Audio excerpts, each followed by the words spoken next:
ఆత్మతో నింపబడిన వారిలో ఉండే మొట్టమొదటి లక్షణం ధైర్యం. ధైర్యంగా ఉంటారు, ధైర్యంగా వాక్యాన్ని ప్రకటిస్తారు. ఈ భూమి మీద ఏ శక్తి వారిని భయపెట్టలేదు, వారిని షేక్ చేయలేదు. రెండవ లక్షణం చూడండి, మద్యముతో నింపబడిన వాడు ప్రతి ఒక్కరిని ప్రేమిస్తాడు. అవునా? వాడికి కొత్త పాత అనే తేడా ఉండదు. ఆ సమయంలో ప్రతి ఒక్కరిని ప్రేమిస్తాడు. మరలా ఆ మత్తు దిగిపోతే అప్పుడు గుర్తొస్తాయి పాత కక్షలు కానీ, కోపాలు, తాపాలు, అసూయలు. ఇవన్నీ మేము చిన్నప్పుడు చూసేది. అప్పటి వరకు ఇరుగు పొరుగు వారు కొట్టుకునేది, ఆ పక్కన వ్యక్తి తాగొచ్చి ఆ పిల్లలు ముద్దు పెట్టుకొని వాళ్ళని కొట్టుకు తీసుకెళ్ళి చాక్లెట్లు, బిస్కెట్లు కొనిచ్చేది. మరలా తెల్లారి నుంచి వాళ్ళ ఇంటి మొత్తం కూడా దొక్కేది కాదు. వాళ్ళ గడప ముందుకు వస్తే ముఖం తిప్పుకొని వెళ్ళిపోయేవాడు. కానీ త్రాగితే మాత్రం వారి పిల్లలను కూడా ప్రేమించేవాడు. ఆత్మతో నింపబడిన వాడు కూడా అందరినీ ప్రేమిస్తాడు. ఆత్మతో నింపబడిన వానిలో కోపతాపాలు ఉండవు. ఆత్మతో నింపబడిన వానిలో అసూయ ద్వేషాలు ఉండవు. మీరు 1 యోహాను పత్రిక 5వ అధ్యాయము 1వ వచనం చూడండి. యేసే క్రీస్తయున్నాడని నమ్ము ప్రతి వాడును దేవుని మూలంగా పుట్టి ఉన్నాడు. యేసే క్రీస్తై ఉన్నాడను ప్రతివాడును దేవుని మూలంగా పుట్టి ఉన్నాడు. ఈ మాట జాగ్రత్త వినండి. పుట్టించిన వానిని ప్రేమించు ప్రతివాడును ఆయన మూలంగా పుట్టిన వానిని ప్రేమించును. మీకు అర్థమవుతుందా? పుట్టించిన వానిని ప్రేమించు ప్రతివాడు అంటే ఒక విశ్వాసిని ప్రభువు తన సంకల్ప ప్రకారం సత్యవాక్యం వలన కన్నాడు. ఇప్పుడు నేను తండ్రిని ప్రేమిస్తాను. తండ్రిని ప్రేమిస్తే ఆటోమేటిక్గా తండ్రికి పుట్టిన వారిని కూడా ప్రేమిస్తాను. సహోదరుడు అనంటే సహ ప్లస్ ఉదరుడు అని అర్థం. అంటే ఒకే గర్భములో జన్మించిన వారు. ఇద్దరికి తండ్రి ఒకడే గనక తండ్రిని ప్రేమించిన వాడు తండ్రి కడుపున పుట్టిన వాడిని ఖచ్చితంగా ప్రేమిస్తాడు. అలానే పుట్టించిన వానిని ప్రేమించు ప్రతి వాడును ఆయన మూలంగా పుట్టిన వానిని ప్రేమిస్తాడు. ఆత్మ సంబంధికి తన పర భేదాలు ఉండవు. ఒక వ్యక్తి క్రీస్తునందు జన్మించాడు అనంటే ఆ వ్యక్తిని ఖచ్చితంగా ప్రేమిస్తాడు. మరలా చెప్తున్నాను, మద్యముతో నింపబడిన వాడు ప్రతి వ్యక్తిని ప్రేమిస్తాడు. ఆత్మతో నింపబడిన వాడు కూడా ప్రతి వ్యక్తిని ప్రేమిస్తాడు. మనందరికి కూడా యోహాను సువార్త 3:16 తెలుసు. దేవుడు లోకమును ఎంతో ప్రేమించెను కాగా తన అద్వితీయ కుమారునిగా పుట్టిన వాని యందు విశ్వాసముంచు ప్రతివాడును నశింపక నిత్య జీవం పొందునట్లు ఆయనను అనుగ్రహించెను. 1 యోహాను 3:16లో ఏముందో చూడండి. యోహాను సువార్త 3:16 అది. 1 యోహాను 3:16లో ఏముందంటే, ఆయన మన నిమిత్తము తన ప్రాణం పెట్టెను గనక దీని వలన ప్రేమ ఎట్టిదని తెలుసుకొనుచున్నాము. మనము కూడా మన సహోదరుల నిమిత్తము ప్రాణము పెట్టబద్దులమై ఉన్నాము. యోహాను సువార్త 3:16 మనందరికి పరిచయమే, కానీ యోహాను పత్రిక 3:16 మనం పాటించలేకపోతున్నాం. మన సహోదరుల నిమిత్తం మనం ప్రాణం పెట్టలేకపోతున్నాం. ఆత్మ సంబంధి అందరినీ ప్రేమిస్తాడు. వాడు మద్యముతో మత్తుడై ఉన్నప్పుడు ఎట్లాగైతే అందరినీ ప్రేమిస్తాడో, ఆత్మ సంబంధి నిరంతరము ఆత్మతో నింపబడుతూ ఉంటాడు గనక ఈ వ్యక్తిలో అసూయ ద్వేషాలు ఉండవు, ప్రేమ లేనితనం అనేది ఉండదు. మీరు ఇలాగ ఆలోచించండి. ఇదే యోహాను పత్రికలో దేవుడు వెలుగై ఉండెను, ఆయనలో కొంచెం కూడా చీకటి లేదు అని చూస్తాం. దేవుడు ప్రేమయ్య ఉండెను అని కూడా చెప్తాడు 4వ అధ్యాయంలో. వెలుగై ఉన్నాడు గనక కొంచెం కూడా చీకటి ఉండదు. ప్రేమయ్య ఉన్నాడు గనక కొంచెం కూడా ప్రేమ లేనితనం అనేది దేవునిలో ఉండదు. అట్లానే ఒక ఆత్మ సంబంధి కూడా అవే లక్షణాలు కలిగి ఉంటాడు. దేవుడు మనకిచ్చిన ఆజ్ఞ ఏదనగా అని రాస్తూ మీరు చూడండి 1 యోహాను 3:23, ఆయన ఆజ్ఞ ఏదనగా ఆయన కుమారుడైన యేసుక్రీస్తు నామమును నమ్ముకొని ఆయన మనకిచ్చిన ఆజ్ఞ ప్రకారముగా ఒకనినొకడు ప్రేమింపవలనన్నదియే. ఆజ్ఞలు గావు, అవి ఆజ్ఞే. ఒకటే ఆజ్ఞ, యేసుప్రభుని నమ్ముకో, అయిపోలేదు. సహోదరులను ప్రేమించాలి, ఒకరినొకరు ప్రేమించాలి. ఆత్మతో నింపబడిన వానిలో ఈ లక్షణం ఖచ్చితంగా ఉంటుంది. ప్రేమ అనేది మనకొక పుట్టుమచ్చ లాంటిది, క్రైస్తవునికి హాల్మార్క్ అది. మీరు గమనించండి, ఆత్మతో నింపబడిన వాడు నెంబర్ 1 ధైర్యం కలిగి ఉంటాడు. ఆత్మతో నింపబడిన వాడు నెంబర్ 2 ప్రేమ కలిగి ఉంటాడు. మీరు చూడండి, ఆత్మతో నింపబడిన వాడు మద్యముతో నింపబడిన వాడు. మద్యముతో నింపబడిన వాడి దగ్గర సెల్ఫ్ కంట్రోల్ ఉండదు, స్వయం నియంత్రణ అనేది వానికి ఉండదు. వాడు టెంపర్ లూజ్ అవుతాడు, వాడు తనను తాను స్వాధీనపరుచుకోలేడు. అయితే ఆత్మతో నింపబడిన వాడు తనను తాను స్వాధీనపరుచుకుంటాడు. ప్రవక్తల ఆత్మలు ప్రవక్తల స్వాధీనములో ఉన్నవి అని పౌలు భక్తుడు రాశాడు కొరింథీ సంఘానికి. మనం పూర్తి స్పృహలో ఉంటాం. ఈ మాట మీరు జాగ్రత్తగా వినండి. మనం దేవునికి మనల్ని మనం అప్పగించుకోవాలి. సెల్ఫ్ కాన్షియస్నెస్ కూడా ఒక విధమైన పాపమే. అప్పుడు డ్రైవర్ సీట్లో మనల్ని మనం పెట్టుకుంటాం. నాకంతా తెలుసు, నాకంతా తెలుసు, నేను పూర్తి స్పృహలో ఉన్నాను అని అనడం కూడా తప్పే. ఎందుకంటే నీకంతా తెలుసు, నువ్వు స్పృహలో ఉంటే పరిశుద్ధాత్మ దేవుని కార్యం ఎక్కడక్కడ. అందుకే డ్రైవర్ సీట్లో ఉంచాలంటున్నా. నేను అనేది అక్కడ ఉండకూడదు. స్వయం నియంత్రణ అనేది పరిశుద్ధాత్మతో నింపబడిన వాడికి ఉన్నటువంటి 3వ లక్షణం.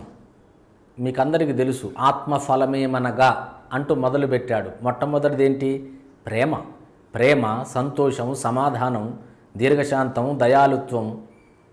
చివరిది ఆశా నిగ్రహం. ఆత్మఫలం ఇక్కడ మీరు గమనించాలి. ఫలము అనంటే సహజ సిద్ధంగా వచ్చేది, కష్టపడి సంపాదించేది కాదు. కొమ్మ చెట్టుకు అంటు కట్టబడినంత కాలం ఫలాలు సహజ సిద్ధంగా వస్తాయి, కష్టపడితే రావు. ప్రేమించటం అనేది కష్టపడి ప్రేమించం కదా.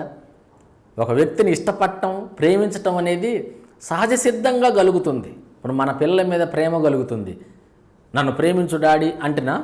కాదు కదా, సహజ సిద్ధంగా కలుగుతుంది. అట్లనే ఆత్మఫలం మనలో ఉండే ఆ ఆత్మ జరిగించే కార్యం సహజ సిద్ధంగా ఉంటుంది. మన స్వభావం మారిపోతుంది. ఈ మాట మీరు జాగ్రత్తగా వినాలి. ధర్మశాస్త్రం ఆజ్ఞాపిస్తుంది, ఆత్మ జీవింపజేస్తుంది. మన స్వభావమే మారిపోయి ఉంటుంది. ప్రేమ, సంతోషం, సమాధానం, దీర్ఘశాంతం, దయాలుత్వం, మంచితనం, ఆశానిగ్రహం. ఆత్మతో నడిపించబడే వానికి, ఆత్మతో నింపబడిన వానికి మొదటిగా ప్రేమ, చివరిగా ఆశానిగ్రహం. సెల్ఫ్ కంట్రోల్ అనేది మనకు ఉంటుంది ఖచ్చితంగా. మీరు గమనించండి, మద్యముతో మత్తుడైన వానికి సెల్ఫ్ కంట్రోలింగ్ పవర్ అనేది ఉండదు, వాణ్ణి మద్యమే ఆడిస్తూ ఉంటుంది. ఆత్మతో నింపబడిన వాణ్ణి ఆత్మ నడిపిస్తుంది. 4వ లక్షణం చూడండి. నేను ఈ మాటలు వాస్తవంగా అక్కడ ఎక్స్పోజిషన్, అక్కడ సందర్భాన్ని మనం తీసుకుంటే పౌలు భక్తుడు చెప్పిన సందర్భం వేరు. కానీ మద్యమును, ఆత్మతో నింపబడిన వాని లక్షణాలు అక్కడ రాశాడు, ఎలా ఉంటాడు అనేది అక్కడ రాశాడు. కానీ మనకు సులువుగా అర్థం కావడం కోసం మద్యముతో మత్తుడైన వాణ్ణి, ఆత్మపూర్ణుణ్ణి పక్కన పెట్టి పోలుస్తున్నాను. ఆత్మపూర్ణుడు ధైర్యం కలిగి ఉంటాడు, ఆత్మపూర్ణుడు ప్రేమ కలిగి ఉంటాడు, ఆత్మతో నడిపించబడేవాడు స్వయం నియంత్రణ కలిగి ఉంటాడు. తన ఎమోషన్స్ అన్నీ తన కంట్రోల్లో ఉంటాయి. అనవసరంగా కోపం రాదు, అనవసరంగా తన యొక్క భావోద్రేకాలను కోల్పోడు. మద్యముతో మత్తుడై ఉండిన వానికి, ఆత్మపూర్ణునికి ఉన్న మరొక లక్షణం చెప్తాను, జాగ్రత్తగా వినండి. ఈ మద్యముతో నింపబడిన వాడు చాలా దాతృత్వ గుణం కలిగి ఉంటాడు. మీరు త్రాగుబోతుల విందులు గమనించండి. మనం ఎంత మాత్రం త్రాగుబోతుల విందులలో పాలు పొందకూడదు. అది దేవుని వాక్యం ఖండితంగా ఆజ్ఞాపిస్తున్నటువంటి ఆజ్ఞ. కానీ వారి జీవితాలను పరీక్షిస్తే మనకు కొన్ని విలువైన పాఠాలు అర్థమవుతాయి. మద్యముతో మత్తులై ఉండకుడి, అయితే ఆత్మపూర్ణులై ఉండుడి అంటున్నాడు. మద్యముతో మత్తులై ఉండేవాడు, మద్యముతో మత్తుడై ఉండేవాడు తన జేబులో ఉన్న చివరి పైసా వరకు ఖర్చు పెడతాడు. డే అంతా కష్టపడి ఆ రోజు సాయంత్రం ఆ డబ్బులతో తన స్నేహితులతో తాగి తందనాలాడు వస్తాడు. చివరి పైసా వరకు ఖర్చు పెడతాడండి తనతో ఉన్నవారి సంతోషం కొరకు. ఇప్పుడు మరి మొత్తం ఖర్చు చేస్తే ఇంటి దగ్గరికి వెళ్తే నా భార్య పిల్లల సంగతి ఏంటి అని ఆలోచించుకోడు. అక్కడ కూర్చుంటారు, వాళ్ళు తాగుతూ ఉంటారు. ప్రతి ఒక్కడు తన దగ్గరున్న చివరి పైసా వరకు ఖర్చు పెడతాడు. దాతృత్వ గుణం అనేది ఉంటుంది ఒక త్రాగుబోతుకి. ఆత్మతో నడిపించబడేవాడి జీవితంలో కూడా దాతృత్వ గుణం అనేది ఉంటుంది. ఆది కాలంలో వారి ఆస్తులన్నీ అమ్మి అపోస్తుల పాదాల దగ్గర పెట్టారు. విశ్వాసి ఖచ్చితంగా ఆత్మతో నడిపించబడవలసిన వాడై ఉన్నాడు. విశ్వాసి లోభత్వం కలిగి ఉండకూడదు. యేసు ప్రభువు వారు అన్నాడు, ఏ విధమైన లోభమునకు ఎడమియ్యక జాగ్రత్త పడండి. ఏ విధంగా కూడా పిసినితనం అనేది ఉండకూడదు. ఇక్కడ ఇంకొక మాట మీరు గమనించండి. పరలోక రాజ్యానికి హక్కుదారులు కాని వారిలో వీళ్ళు కూడా ఉంటారట. మీరు చూడండి, 1 కొరింథీ పత్రిక 6వ అధ్యాయము 9వ వచనం నేను చదువుతున్నాను. అన్యాయస్తులు దేవుని రాజ్యమునకు వారసులు కానేరని మీకు తెలియదా? మోసపోకుడి. జారులైనను విగ్రహారాధికులైనను ఆడంగితనం గలవారైనను పురుష సంయోగులైనను దొంగలైనను లోభులైనను త్రాగుబోతులైనను దూషకులైనను దోచుకుని వారైనను దేవుని రాజ్యమునకు వారసులు కానేరరు. దేవుని రాజ్యానికి ఎవరు వారసులు గారు అనంటే వ్యభిచారం చేసేటోడు గాడు, విగ్రహారాధకులు గారు, ఆడంగితనం గలవారు గారు, దోచుకునివారు గారు, త్రాగుబోతులు గారు. త్రాగుబోతు వాడు పరలోక రాజ్యానికి రాడు. అక్కడ ఉంది ఇంకొక పదం, లోబులు కూడా రారు, పిసినితనం కలిగిన వారు కూడా రారు. ఆత్మతో నింపబడిన వాడు రూపాయి ఎప్పుడు లెక్క పెట్టడు. నేను మరలా చెప్తున్నాను, మద్యముతో మత్తుడైన వాడు తన దగ్గరున్న చివరి రూపాయి వరకు ఖర్చు పెడతాడు తనతో ఉన్నవారి సంతోషం కోసం. ఆత్మతో నింపబడిన వాడు దేవుని పని కొరకు, దేవుని పరిచర్య కొరకు, లేదా లేమిలో ఉన్న తన సహోదరుని కొరకు చివరి పైసా వరకు ఖర్చు పెడతాడు. అట్లని ముందు వెనక ఆలోచించకుండా సెల్ఫ్ కంట్రోల్నెస్ లేకుండా ఉండడం కాదు, పూర్తి స్పృహలోనే ఆ కార్యం జరిగిస్తారు. హెబ్రీ సంఘాన్ని పౌలు భక్తుడు మెచ్చుకున్నాడు ఈ విషయంలో. ఖైదులో ఉన్న వారిని కరుణించి మీ ఆస్తి కోల్పోవుటకు మీరు సిద్ధపడ్డారు, మీరేం భయపడకండి, ఈ ధైర్యాన్ని విడిచిపెట్టకండి, ప్రతిఫలంగా మీకు గొప్ప బహుమానం కలుగును అన్నాడు. లోభత్వం అనేది అసలు విశ్వాసికి ఉండాల్సిన లక్షణమే కాదు. పౌలు భక్తుడు అందుకే అన్నాడు, కొలస్సీ పత్రిక చూడండి 3వ అధ్యాయం 5వ వచనం, కావున భూమి మీదనున్న మీ అవయవములను అనగా జారత్వమును, అపవిత్రతను, కామాతురతను, దురాశను, విగ్రహారాధన అయిన ధనాపేక్షను చంపివేయుడి. 6 అని అక్కడ ఫుట్ నోట్లో చూడండి. లోభత్వాన్ని అన్నాడు. జారత్వము, అపవిత్రత, కామాతురత, దురాశ, లోభత్వం అవి మన అవయవాలు అన్నాడు. ఈ లోభత్వాన్ని మనం చంపేయాలి. దేవుని పని కొరకు ధారాళంగా ఇవ్వండి కాదు, ఆత్మతో నింపబడిన వాడు ఆ దాతృత్వ గుణం కలిగి ఉంటాడంతే.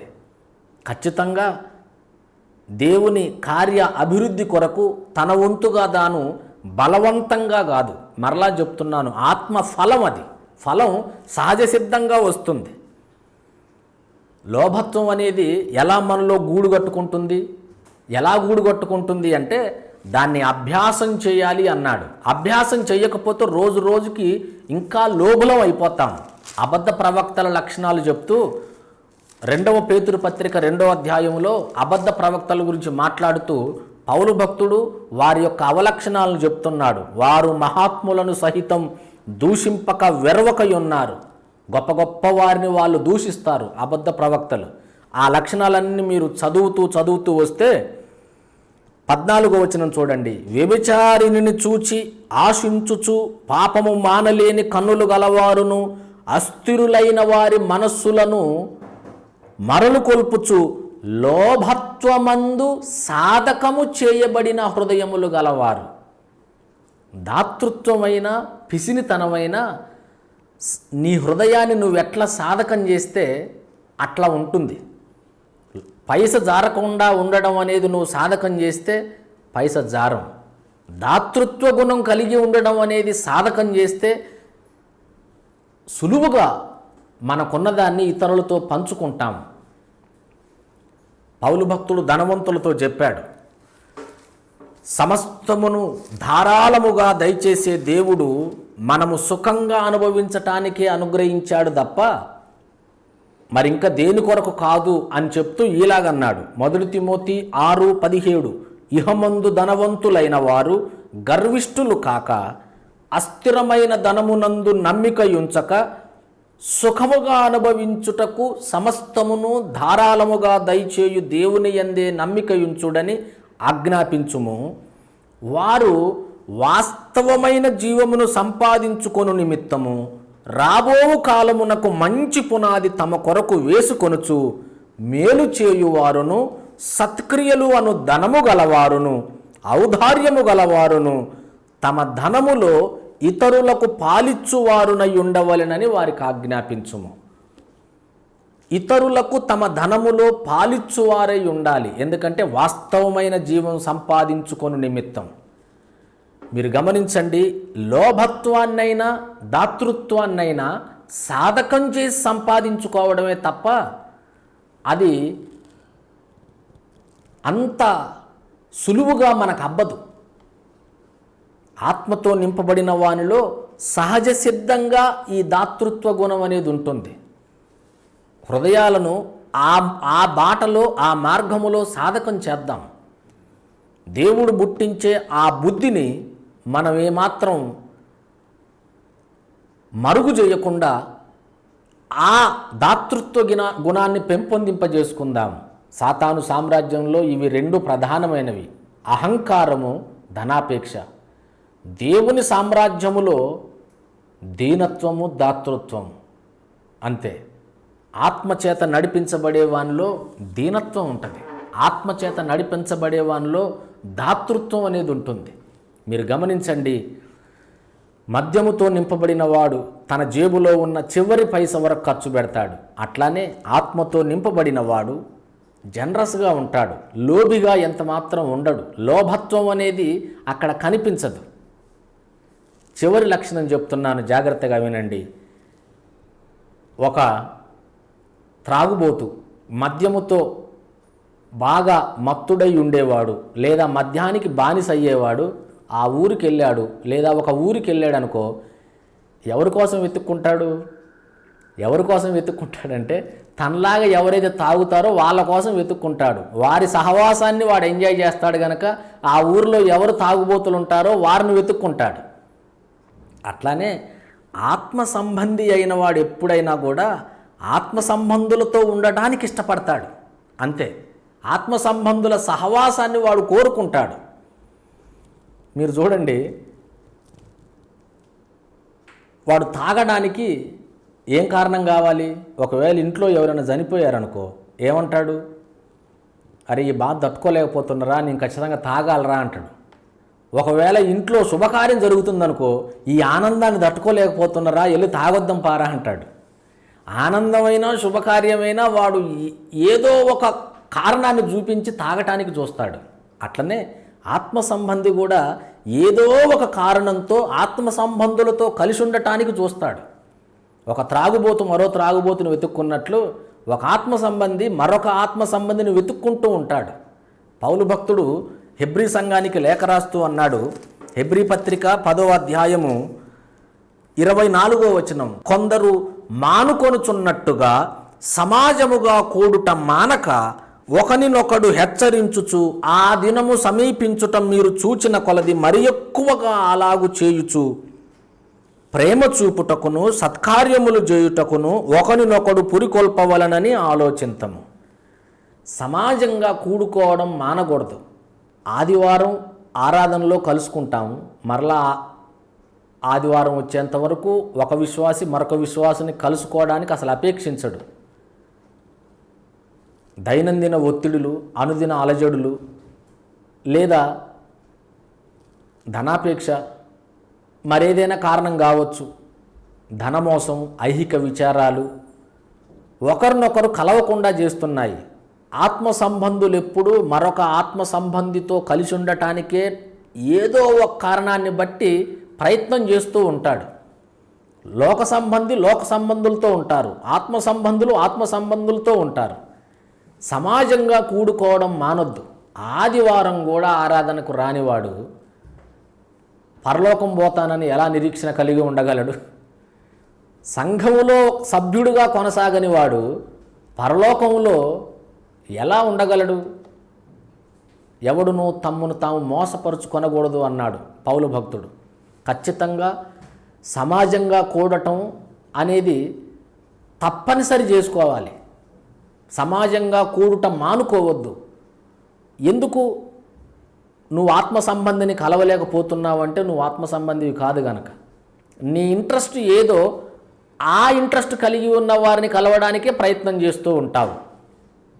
సంఘముతో కలిసి ఆరాధన చేయాలి, ఆత్మ సంబంధులతో సహవాసం కలిగి ఉండాలి.